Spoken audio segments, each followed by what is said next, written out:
educational enterprises, public institutions, is because private schools and private universities operate on a different funding model, which is essentially through rich people paying for their kids to go to school, rich people paying that $100,000 tuition for their preschoolers.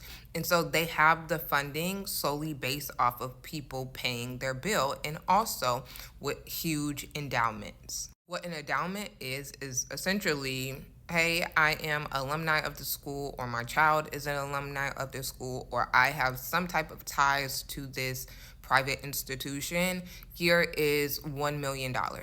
Here is my donation to the school. Here is $500 million.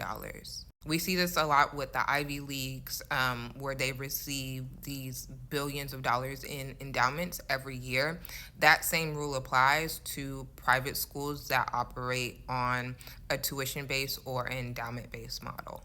So all children and all learners will not be affected by the closure of department because everybody doesn't go to private schools.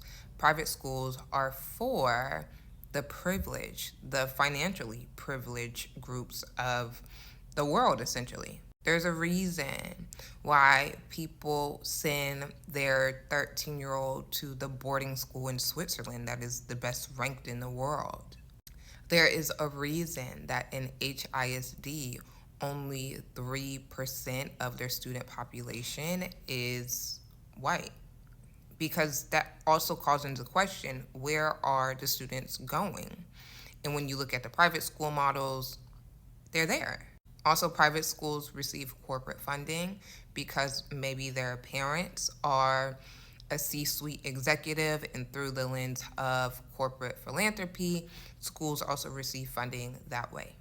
Also, the civil rights protections that are embedded into educational policies and upheld by the Department of Education. Now, all of those, we have to ask what is going to happen if the Department of Education closes. Think of Title IX, think of Title V schools. This is why people say education is wealth. To be educated is a privilege. And I don't think the United States, the average person, truly understands what education means in a global context and why education is truly, truly valuable outside of academic knowledge and potential career mobility gain.